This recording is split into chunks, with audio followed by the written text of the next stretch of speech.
तो दोस्तों आज तारीख हो गई है 10 मई 2025 की, साथ ही में दिन है शनिवार का। तो आइए बिना देर किए फटाफट से जानते हैं जंग के समाचार और मुख्य समाचार। तो देखें पहली बड़ी खबर, जम्मू कश्मीर से गुजरात तक 26 जगहों पे पाकिस्तान ने किया ड्रोन से हमला। सभी हमले रहे नाकाम, लेकिन एक ड्रोन फिरोजपुर के घर पे गिर गया। इसकी वजह से लोग झुलस गए, कई गाड़ियां जल गईं। वहीं अब भारतीय सेना की जवाबी कार्रवाई है जारी। जी हां, पाकिस्तान ने लगातार दूसरे दिन अभी हाल ही में शुक्रवार को भारत पे ड्रोन और मिसाइल से हमले किए। बीते शुक्रवार को शाम होते ही जम्मू कश्मीर के 6 सेक्टर उरी में, तंगधार में, किरण में, मेंढर में, नौगाम में, साथ ही में आरएसपुरा में, अरनिया में और पुंछ में पाकिस्तान ने फायरिंग शुरू कर दी। वहीं बीते शुक्रवार को ही रात 8:30 बजे के बाद पाकिस्तान ने 4 राज्य गुजरात, जम्मू कश्मीर, राजस्थान और पंजाब के 26 शहरों पर ड्रोन से अटैक किए। इसी दौरान श्रीनगर एयरपोर्ट पर भी हमला किया। वहीं आपको बता दें इसी बीच चंडीगढ़ और अंबाला में हवाई हमले की चेतावनी जारी की गई है, यानी कि पाकिस्तान द्वारा लड़ाकू विमान से हमला किया जा सकता है। हालांकि जानकारी के मुताबिक भारतीय सेना ने पाकिस्तान के लगभग सभी हमलों को नाकाम कर दिया, लेकिन एक जलता हुआ ड्रोन फिरोजपुर के घर पे गिर गया, जिसकी वजह से कई लोग झुलस गए। इसके वीडियो भी सामने आए हैं, जिसकी झलकी आप देख सकते हैं। साथ ही में कई गाड़ियां भी जल गईं।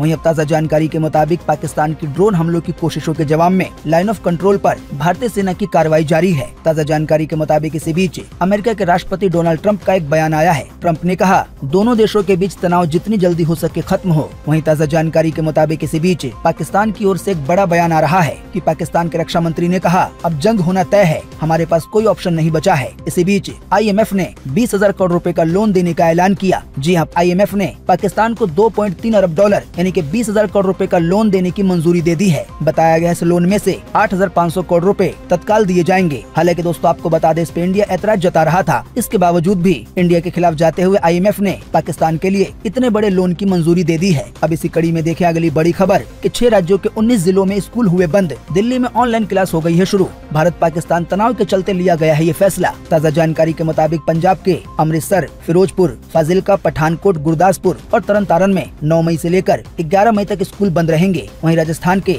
जोधपुर, बाड़मेर, बीकानेर, श्रीगंगानगर और जैसलमेर में अगले आदेश तक सभी स्कूल बंद रहेंगे, यानी कि ये पता नहीं है कि स्कूल कब तक बंद रहेंगे। वहीं ताज़ा जानकारी के मुताबिक जम्मू कश्मीर के जम्मू, उधमपुर, पुंछ और उरी में अगले 1 दिन तक के लिए स्कूलों को बंद करने के आदेश जारी हुए हैं। इसके अलावा लद्दाख में भी ऐसा ही फैसला लिया गया है। साथ ही में हरियाणा के पंचकुला में 10 मई तक स्कूल बंद रहेंगे। वहीं इसी बीच पंजाब विश्वविद्यालय की परीक्षाएं भी रद्द हो गई हैं। देखें इसी कड़ी में अगली खबर कि देश के 7 राज्यों के 28 एयरपोर्ट्स 15 मई तक बंद रहेंगे। जी हां, भारत पाकिस्तान तनाव के बाद देश के 7 राज्यों के 28 एयरपोर्ट्स को 15 मई तक के लिए बंद करने का ऐलान जारी किया गया है। हालांकि इससे पहले इन एयरपोर्ट्स को 10 मई तक के लिए बंद किया गया था। हालांकि अब इसकी तारीख बढ़ाकर 15 मई कर दी गई है। वहीं आपको बता दें, जिन 7 राज्यों में एयरपोर्ट्स बंद रहेंगे उनमें शामिल है हिमाचल प्रदेश, जम्मू कश्मीर, राजस्थान, हरियाणा, गुजरात और मध्य प्रदेश के कई जिले। आप स्क्रीन पे देख सकते हैं। सभी जिलों के नाम एक एक करके बताऊंगा तो इसी में काफी ज्यादा समय लग जाएगा।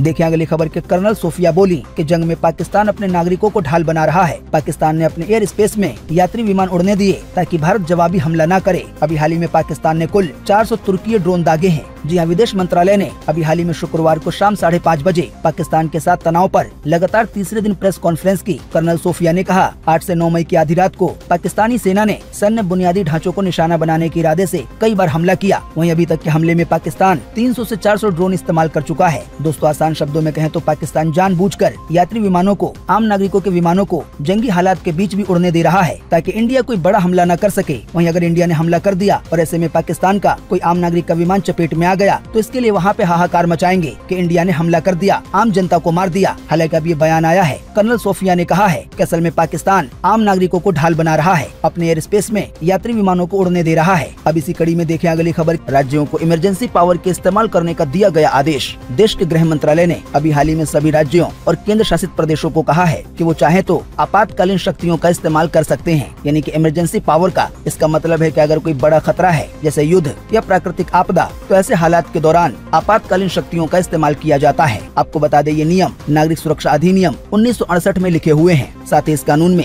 एक जो सबसे बड़ी बात है वो ये है कि शांति बनाए रखने के लिए कर्फ्यू लगाया जा सकता है ताकि लोग घर से बाहर ना निकलें। ताज़ा जानकारी के मुताबिक इन सब हालात के बीच लोगों को कई तरह की खबरें मिल रही रही हैं कई झूठी खबरें भी। ऐसी अफवाह फैलाई जा रही है कि जो एटीएम वगैरह है वो काम करना बंद कर सकते हैं, कैश वगैरह की परेशानी हो सकती है। इस वजह से लोग घबरा गए हैं, कई जगहों पे पैनिक फैलने का डर है। इसी वजह से देश के सबसे बड़े बैंक SBI ने बयान जारी करते हुए कहा है कि हमारे सभी एटीएम और बैंक वगैरह पूरी तरह से ऑपरेशनल हैं, चल रहे हैं, लोगों को घबराने की जरूरत नहीं है। इसी कड़ी में लोगों के पास एक ऐसी अफवाह भी आई है कि जल्दी देश में पेट्रोल डीजल की दिक्कत हो सकती है। इस वजह से भी लोग काफी ज्यादा घबराए हुए हैं। इसी वजह से पेट्रोलियम को लेकर भी बयान जारी किया गया है कि देश में तेल का पर्याप्त भंडार है, कोई कमी नहीं है, लोग पैनिक ना करें, घबराए नहीं। वहीं ताज़ा जानकारी के मुताबिक इसी बीच देश में एक ऐसी खबर है जो बीते 1-2 दिनों से बहुत तेजी से फैल रही है कि जो खाने पीने का सामान है, आटा, चावल, गेहूं वगैरह, इसकी कमी हो सकती है। कई लोग जमाखोरी कर रहे हैं। सरकार ने पहले भी कहा है कि लोग जमाखोरी ना करें, देश के अंदर खाने पीने की चीजों का भंडार पर्याप्त मौजूद है। अब इसी कड़ी में कृषि मंत्री ने भी बड़ा ऐलान करते हुए कहा है कि लोग घबराएं नहीं, पैनिक ना करें। दोस्तों, आपको ये बातें अपने दोस्तों में, अपने जानकारों में बतानी होगी कि वो भी लोग पैनिक ना करें। आप चाहे तो हमारे वीडियो को शेयर कर सकते हैं। हम आपको इस चैनल के बारे में एक महत्वपूर्ण जानकारी देना चाहते हैं कि हमारे इस चैनल सब कुछ सीखो जानो पर 10 मिलियन से ज्यादा सब्सक्राइबर हैं। हालांकि हमारा ये चैनल कुछ समय पहले हैक हो गया था, इस वजह से हमारे चैनल पर व्यूज काफी ज्यादा कम हो गए हैं। आप पहले की वीडियो देख सकते हैं, हमारे लगभग सभी वीडियो पर लाखों और मिलियन में व्यूज आते थे, लेकिन अब व्यूज काफी ज्यादा कम हो गए हैं। तो अभी इस समय आपके सपोर्ट की बहुत ज्यादा जरूरत है। सपोर्ट बस यही है कि आप इस वीडियो को लाइक कर दें और ज्यादा से ज्यादा लोगों में शेयर करें, ताकि हमारा चैनल पहले की तरह चलने लगे। आप चाहें तो यूट्यूब के थैंक्स ऑप्शन के जरिए हमें फाइनेंशियली भी सपोर्ट कर सकते हैं। अब इसी कड़ी में देखें अगली खबर के नेपाल से सटे बिहार के 7 जिलों में जारी किया गया हाई अलर्ट। जी हां, भारत पाकिस्तान के बीच बने युद्ध के हालातों को देखते हुए अब बिहार में भी हाई अलर्ट जारी कर दिया गया है। इन जिलों में शामिल है पूर्वी चंपारण, पश्चिमी चंपारण, सीतामढ़ी, मधुबनी, सुपौल, अररिया और किशनगंज। वहीं इन सभी जिलों में सुरक्षा बढ़ाने के निर्देश जारी किए गए हैं। साथ ही इन सभी जगहों पर स्वास्थ्य विभाग को, अस्पताल वगैरह को अलर्ट पर रहने के लिए कहा गया है, ताकि कोई आपात स्थिति बनती है तो फटाफट से एक्शन लिया जा सके। वहीं ताज़ा जानकारी के मुताबिक इसी बीच बिहार के साथ ही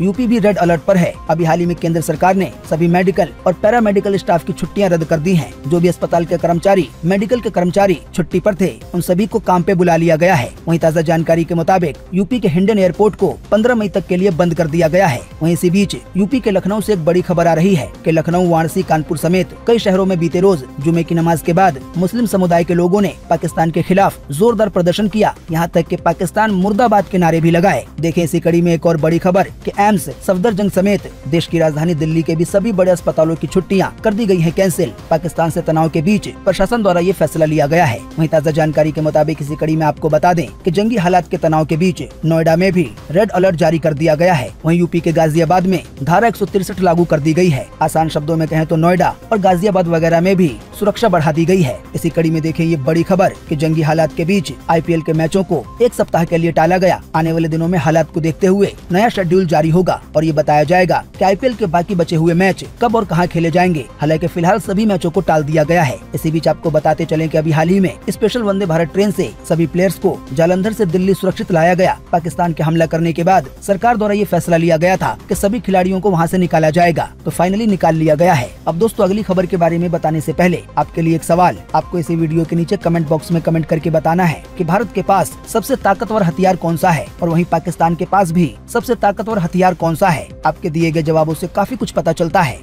वहीं इसी कड़ी में देखें अगली खबर के पाकिस्तान पे भड़के देवबंदी उलमा कारी इसहाक गोरा, कहा कि भारत के मुसलमान देश की रक्षा के लिए तैयार हैं। हालांकि आपको बता दें, इसके बावजूद भी कुछ लोग ऐसे हैं जो पाकिस्तान जिंदाबाद का नारा लगा रहे हैं। अभी हाल ही में पुलिस द्वारा 2 ऐसे लोगों को गिरफ्तार किया गया है जो सोशल मीडिया पर पाकिस्तान जिंदाबाद भी लिखा था, तो अब इसी वजह से इनको गिरफ्तार कर लिया गया है। इन दोनों ही लोगों पे शांति भंग करने का और देश के खिलाफ बयान देने के आरोप लगे हैं। आइए दोस्तों, अब देखते हैं कुछ और बड़ी खबरें जो जंगी हालात से हटकर हैं। जैसा कि आप देख सकते हैं अपनी स्क्रीन पर कि मई के महीने में ही मिल जाएगा अगस्त में मिलने वाला राशन। बाढ़ और बारिश का मौसम आने से पहले बिहार सरकार की है तैयारी। जी हां, बिहार में हर साल अक्सर ये देखा जाता है कि मई के महीने के बाद मूसलाधार बारिश होती है। इस वजह से बाढ़ का खतरा मंडराने लगता है। तो ऐसे में खाद्य विभाग की ओर से ये फैसला लिया गया है कि देश के लगभग सभी राज्यों को अगस्त के महीने तक मिलने वाला राशन मई के महीने में ही जारी कर दिया जाएगा। तो इसके बाद ऐसा हो सकता है कि राज्य की सरकारें भी एडवांस में आने वाले महीनों का राशन पहले ही दे दे दें। देखें अगली खबर के यूपी की महिलाओं को 1 करोड़ रुपए तक की रजिस्ट्री पर स्टाम्प शुल्क में छूट मिलेगा। जल्द होगा इसका ऐलान। जी हाँ, यूपी के मुख्यमंत्री योगी आदित्यनाथ ने महिलाओं को बड़ी राहत देने के लिए एक बड़ा ऐलान किया है। स्टाम्प विभाग को यह आदेश दिया। दोस्तों आपको बता दें, ये छूट अभी भी मिलती है। हालांकि अभी केवल 10 लाख रुपए तक की रजिस्ट्री पे ये छूट मिलती है, लेकिन इसे बढ़ाकर 1 करोड़ रुपए किया जा सकता है। आइए दोस्तों अब आपको अगली खबर में बताते हैं मौसम का ताजा हाल कि आज 10 मई 2025 को देश भर में कैसा रहेगा मौसम का हाल। तो स्काईमेट वेदर के अनुसार अगले 24 घंटे के दौरान अंडमान और निकोबार द्वीप समूह में हल्की से मध्यम बारिश के साथ कहीं कहीं पे भारी बारिश हो सकती है। इसके अलावा भी सिक्किम में, असम में, मेघालय में, अरुणाचल प्रदेश में, पश्चिमी हिमालय क्षेत्र में, गुजरात में, दक्षिणी राजस्थान में, तमिलनाडु में, रायलसीमा में हल्की से मध्यम बारिश के साथ बादलों का गरजना सुनने को मिल सकता है। इसके अलावा भी पूर्वी राजस्थान में, हरियाणा में, उत्तरी पंजाब में, उत्तर प्रदेश में, दक्षिणी छत्तीसगढ़ में और तटीय आंध्र प्रदेश में भी हल्की बारिश हो सकती है। हालांकि कुछ जगहों पर हल्की से तेज बारिश हो सकती है। इसके अलावा भी पूरे यूपी में, छत्तीसगढ़ में, तेलंगाना में और दिल्ली एनसीआर के भी कुछ हिस्सों में बहुत थोड़ी सी बारिश कहीं पे देखने को मिल सकती है। देखिए अगली खबर के सोना 614 रुपए गिरकर 96,416 रुपए पे आ गया है। आइए बताएं ताजा भाव। जी हाँ, बीते शुक्रवार को सोने के दाम में 614 रुपए की गिरावट दर्ज की गई। इस गिरावट के बाद अब 24 कैरेट 10 ग्राम सोने की कीमत 96,416 रुपए हो गई है। वहीं बात की जाए चांदी की, तो चांदी के दाम में 501 रुपए की बढ़ोतरी दर्ज की गई। इस बढ़ोतरी के बाद अब 1 किलो चांदी की कीमत 95,726 रुपए हो गई है। तो दोस्तों आज 10 मई 2025 की यही बड़ी खबरें थी। उम्मीद करते हैं इससे आपको काफी कुछ जानकारी मिली होगी। हम बस इसके बदले में इतना ही चाहते हैं कि आप इस वीडियो को लाइक कर दें और शेयर कर दें, क्योंकि आपका लाइक और शेयर करना ही हमारी मेहनत का फल होता है। वीडियो देखने के लिए आपका बहुत बहुत धन्यवाद। Thanks for watching.